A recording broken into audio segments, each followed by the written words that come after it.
एक दिन विवेकानंद जी दक्षिणेश्वर गए। वहां पर उन्होंने ब्रह्म समाज के वरिष्ठ नेता राखलदास घोष को देखा, जो कि ब्रह्म समाज के एक प्रतिष्ठित व्यक्ति थे और निराकार ब्रह्म को मानते थे। अचानक उनमें ऐसा कैसे परिवर्तन आया कि वो साकार ब्रह्म की तरफ खिंचे चले आ रहे हैं और रामकृष्ण परमहंस को मानने लगे हैं। उनको देखकर उन्हें बड़ा आश्चर्य हुआ। उन्होंने राखलदास घोष को ऐसा कहकर लज्जित किया।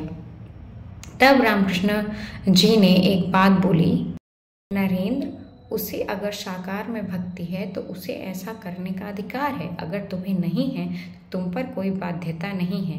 सब अपने अपने रास्ते पर चलने का अधिकार रखते हैं। जतो मत ततो पथ। विवेकानंद जी बहुत आश्चर्य में पड़ गए कि जो हमें निराकार ब्रह्म के बारे में बताते हैं वो उनको साकार ब्रह्म के बारे में बता रहे हैं। उनको समझना काफ़ी मुश्किल हो चुका है। अब मैं इन पर कैसे विश्वास करूं। एक दिन रामकृष्ण जी अपने शिष्य मंडली के साथ बैठे थे और बैठे बैठे उन्होंने कहा, केशव चंद्र सेन एक दीपक है, उसमें केवल एक शक्ति विराजमान है, इसलिए उसने इतनी प्रतिष्ठा प्राप्त की है। तुम लोगों को पता है कि नरेंद्र में 18 शक्तियां ऐसी विद्यमान हैं। सब लोग देखकर आश्चर्यचकित हो गए, लेकिन विवेकानंद जी को अपनी प्रशंसा बिल्कुल भी अच्छी नहीं लगती थी। वो कहते थे, ये कैसे व्यक्ति हैं, कैसी बातें कर रहे हैं, वो कहाँ इतने महान व्यक्ति और मैं कहाँ, और ये मुझसे ऐसी बातें करते रहते हैं।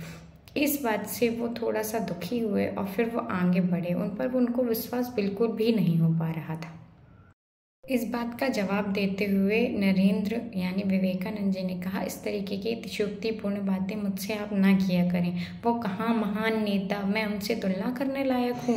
रामकृष्ण जी ने कहा, इसमें मेरा क्या दोष है। जो मुझे जगन माता ने दिखाया वो मैंने तुम्हें बता दिया। तुम एक विशेष कार्य के लिए अवतरित हुए हो और विशेष कार्य ही तुमको करना है।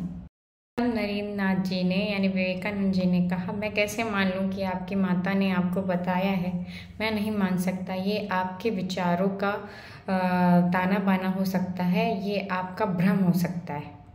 परमहंस जी मुस्कुराए और उनकी यही बातें उन्हें बहुत अच्छी लगती थी कि वो किसी भी चीज़ में जल्दी विश्वास नहीं करते। विवेकानंद जी देवेंद्रनाथ ठाकुर जी के पास गए। जी हाँ, महर्षि देवेंद्रनाथ ठाकुर का नाम काफ़ी उस समय था कि उनको सारा आध्यात्मिक ज्ञान है, उनको आध्यात्मिक ज्ञान का प्रभुत्व है। देवेंद्रनाथ ठाकुर की ख्याति दूर दूर तक फैली हुई थी। वो उस समय पर गंगा में नौका विहार कर रहे थे और समाधि में बैठे हुए थे। तो वो विवेकानंद जी गए और उन्होंने उन्हें समाधि से जगाया और एक ही बात पूछी, क्या आपने ईश्वर का साक्षात्कार किया है? क्या आपने ईश्वर के साक्षात दर्शन किए हैं? अब इतने बड़े योगी थे, उन्होंने कुछ नहीं बोला। वो कैसे उनको समझाते। ये बहुत विरले ही लोग होते हैं जिन्हें साक्षात ईश्वर दर्शन देते हैं। लेकिन उन्होंने कहा कि इनको हम मना भी नहीं कर सकते हैं। उन्होंने कहा, देखो तुम ध्यान करो, तुम्हें सब कुछ पता चल जाएगा और तुम सब कुछ देख पाओगे, सब हो जाएगा। तो वो विवेकानंद जी ने कहा, आप सच सच बताइए मुझे, या आपने देखा है या नहीं देखा है। वो मौन हो गए। इस बात से असंतुष्ट होकर नरेंद्र वापस लौट आए और उन्होंने अपनी सारी बुक्स कॉपीज सब रख दी। उनको पढ़ाई में मन नहीं लगता था। उनको बिल्कुल भी समझ में नहीं आ रहा था कि मुझे सत्य का ज्ञान कहाँ से होगा। बहुत भटकने के बाद दोबारा फिर वो दक्षिणेश्वर गए और उन्होंने तुरंत सामने से रामकृष्ण परमहंस से पूछा, क्या आपने ईश्वर का साक्षात दर्शन किया है? तो रामकृष्ण जी ने कहा, अवश्य किया है, वैसे ही किया है जैसे मैं तुम्हें देख रहा हूँ, वैसे मैंने साक्षात ईश्वर को देखा है। ईश्वर को पाना असंभव नहीं है, उसके लिए कुछ नियम हैं, पर तुम भी उन्हें देख सकते हो। क्या तुम देखना चाहोगे? वो नियम तुम अपना पाओगे? विवेकानंद जी के व्याकुल मन को शांति मिली, क्योंकि आज तक इतनी दृढ़तापूर्वक किसी ने नहीं कहा कि हाँ मैंने ईश्वर को देखा है। लेकिन अभी विवेकानंद जी और ज़्यादा उन्हें परखना चाहते थे और उन्होंने अभी भी उन्हें गुरु रूप में नहीं माना था। यह सब देखकर उनके मन में कुछ ठहराव आया। वो अपने उधेड़ बुन में लगे रहे। उसके बाद वो बहुत दिनों तक दक्षिणेश्वर नहीं गए। रामकृष्ण जी को बहुत ज़्यादा व्याकुलता हुई और उन्होंने ध्यान लगाकर देखा कि अब नरेंद्र जो हैं वो ब्रह्म समाज की धर्म सभा में जाने लगे हैं। उनसे रहा नहीं गया, वो ब्रह्म समाज के धर्म सभा में नरेंद्र से मिलने खुद ही चले गए। जब वो वहाँ पे गए, नरेंद्र वहाँ यज्ञ वेदी के पास बैठे हुए थे। वो उनको देखकर बहुत ज़्यादा व्याकुल हो गए। वो उनकी तरफ जाने लगे और उन्होंने देखा कि सभी लोग यज्ञ के पास बैठे हुए हैं। नरेंद्र यानी विवेकानंद जी ने देखा कि इतने बड़े संत ब्रह्म समाज में आए हैं पर उनके आदर में कोई खड़ा नहीं हुआ। उनको देखकर सब नाक भौं सिकोड़ने लगे हैं और उनको कोई पसंद नहीं आया कि रामकृष्ण परमहंस जी उनके यहाँ आए हुए हैं। उनको इस बात का बहुत ज़्यादा बुरा लगा और वो रामकृष्ण जी को लेकर वहाँ से चले आए और उन्हें दक्षिणेश्वर छोड़ दिया। समाज में रामकृष्ण जी का आदर ना होने की वजह से विवेकानंद जी ने ब्रह्म समाज छोड़ दिया और वहाँ उन्होंने जाना बंद कर दिया। अब वो आश्रम में ही रामकृष्ण जी के पास रहने लगे। वहाँ के अनुयायियों को भी वो पसंद नहीं थे क्योंकि वहाँ बहुत सारे पाखंडी और ढोंगी लोग रहते थे जो रामकृष्ण जी जैसा अपने आप को दिखाते थे कि हम उन्हीं के जैसे हो गए हैं, हमें भी शक्ति प्राप्त हो गई है। पर फिर भी रामकृष्ण जी उनको कुछ भी नहीं बोलते थे। पर विवेकानंद जी को ये सारी चीज़ें बिल्कुल भी पसंद नहीं थी।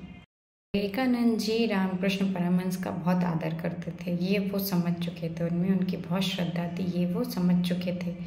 अब रामकृष्ण जी ने कहा कि अब इन्हें वो बताने का क्षण आ गया है जिसके लिए ये उद्विग्न हैं और इनको वो क्षण का अनुभव कराना आवश्यक है। इसके बाद विवेकानंद जी अपने घर में चले गए। कुछ दिनों बाद फिर विवेकानंद जी दक्षिणेश्वर पहुँचे। अब उनको देखकर रामकृष्ण जी बहुत ज़्यादा व्याकुल होकर उनकी ओर दौड़े और उन्होंने गले से उन्हें लगा लिया और उन्हें हाथ पकड़कर एकांत में ले गए और अचानक से उनके दाहिने पैर ने उनका स्पर्श किया और उनका स्पर्श करते ही जो अनुभूति हुई विवेकानंद जी को वो इस प्रकार थी। एक जैसे उल्कापात हुआ। नरेंद्र के मनोमस्तिष्क में जैसे हजारों उल्का पिंड तेज प्रकाश के साथ टूट टूट कर बिखर गए। आंखें खुली थी, जो घटित हो रहा था वो दिख रहा था खुली आंखों से उन्हें। दीवारें और दरवाजे जैसे अणुओं की तरफ पिघल कर कहीं खो गए। महाशून्य प्रकट हुआ जिनमें सभी समाये जा रहे थे। स्वयं नरेंद्र अपने आप को अणुओं में बदलता हुआ महसूस कर रहे थे। अज्ञात भय से वो चिल्ला उठे, अरे अरे मैं मरा जा रहा हूँ, मुझे बचाइए, ये आपने क्या कर दिया, मेरे माता पिता। रामकृष्ण जी ने अपना पैर उनके सीने से हटा लिया और कहा हंसकर, उन्होंने हंसकर कहा, एक बार में ये होने वाला भी नहीं है, धीरे धीरे हो जाएगा। नरेंद्र अपलक उन्हें देखते रहे और उन्होंने सोचा कि ये क्या था, ये कौन सा जादू था कि उन्होंने उनको अपने ऊपर समा लिया। ये कैसे महापुरुष हैं कि इनका वो छूना मेरे अंदर क्या कुछ कर गया। अगर मैं डरता नहीं तो शायद मैं वो देख पाता जिसके लिए मैं परेशान था। पर उन्होंने हार नहीं मानी, वो दोबारा से ये अनुभूति करना चाहते थे। अभी तो वो शांत थे और वो अपने घर चले गए। नरेंद्र अगले सप्ताह फिर दक्षिणेश्वर गए और वो राम कृष्ण जी के पैरों के पास बैठ गए। रामकृष्ण जी समझ गए कि इस बार ये डरा नहीं है, इस बार ये नहीं डरेगा, इसको फिर से वो अनुभूति करानी होगी। उन्होंने फिर से दोबारा वही अनुभूति उन्हें कराई जो कि उन्होंने यानी विवेकानंद जी ने अपने शिष्यों को इस प्रकार विवरण दिया है कि जब रामकृष्ण जी ने अपने पैर उनके हृदय पे रखे थे तो क्या हुआ था। नरेंद्र की चेतना लुप्त हो गई और उन्होंने अपने आप को प्रचंड ब्रह्मांड की आकाश गंगा में अनुभव करना शुरू किया। वहाँ का जो दृश्य था, उन्होंने बहुत सारे रहस्य प्रकट किए और बहुत सारे रहस्य और दे दिए। विवेकानंद जी अपने शिष्यों को बताते हैं कि जब रामकृष्ण परमहंस ने अपने पैर उनके सीने पर रखे उस स्पर्श ने मुझे शून्य कर दिया। उस अचेतन अवस्था में जाने मैं क्या क्या प्रश्न पूछ रहा था। मैं कौन हूँ? मेरा जन्म हेतु क्या है? मैं धरती पर कब तक रहूँगा? मेरे प्रश्नों का कोई उत्तर दे रहा था, गूढ़ उत्तर। जो स्वयं को जान गया वह इस लोक में क्यों रहेगा? कोई कह रहा था कि तुम सप्त ऋषि मंडल के एक ऋषि हो, तुम ध्यान सिद्ध महापुरुष हो। इस घटना ने उनके जीवन में बहुत बदलाव लाया। उन्हें विश्वास हो गया कि परमहंस जी साधारण व्यक्ति नहीं हैं, वो एक सर्वसिद्ध महापुरुष हैं जिन्होंने ईश्वर का साक्षात्कार सच में किया है। विवेकानंद जी ने इस घटना के बाद परमहंस जी को अपना पूर्णतः गुरु मान लिया और उनसे ज्ञान लेने लगे। उनका मन शांत हो गया।